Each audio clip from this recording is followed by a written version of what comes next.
Because for the sake of reception, where does that come from? That they have an opportunity to perform some act, which is as if bestowal, but the intention is to receive.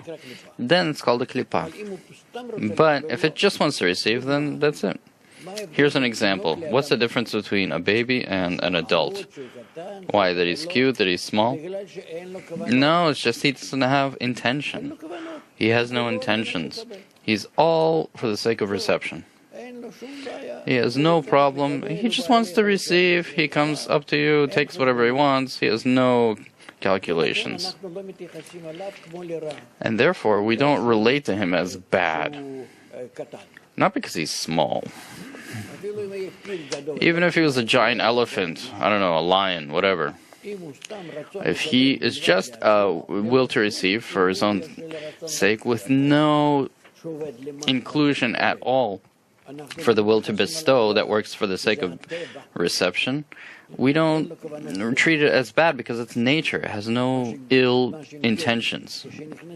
But when these Kelim D'Hashpa'a enter the Kelim D'Kabbalah, and the Kelim D'Kabbalah now use in their cleverness as if they're going to bestow, like a monkey before a man, but really they're receiving for their own sake, like our politicians that speak nicely but do what they do.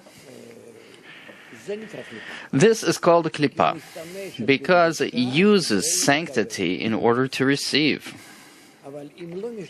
But if it doesn't use kedusha, sanctity, then it's all for the sake of reception, and it's not called klipa. That's why the klipot were born specifically from the shattering of the kedusha, the sanctity.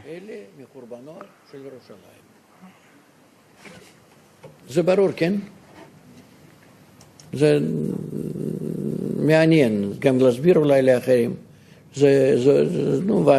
וההשלכות מזה הרבות.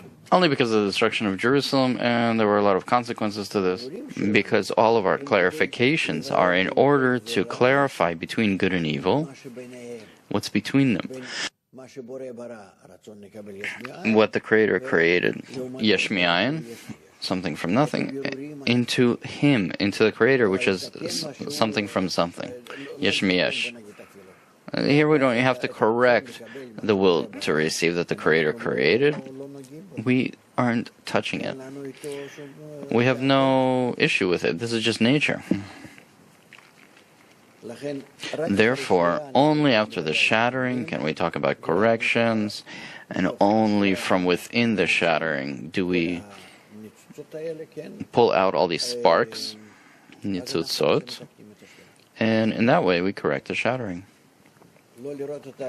So don't look at the will to receive as pure, the pure one. Tahor, like raw. Don't look at it as something for disqualification.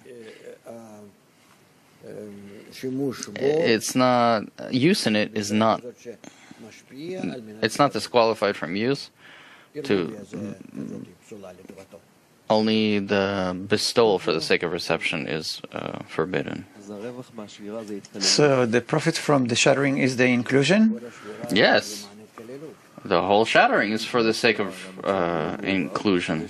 Even before the shattering, it's not mixed, and then it shattered, and then we have to go back to the previous state after inclusion. The benefit of the shattering is the inclusion of the Kelim D'Kabbalah and the Kelim D'Hashpa'a. Now we can clarify them and to separate the good from evil, and in the separation of good from evil do we receive our education.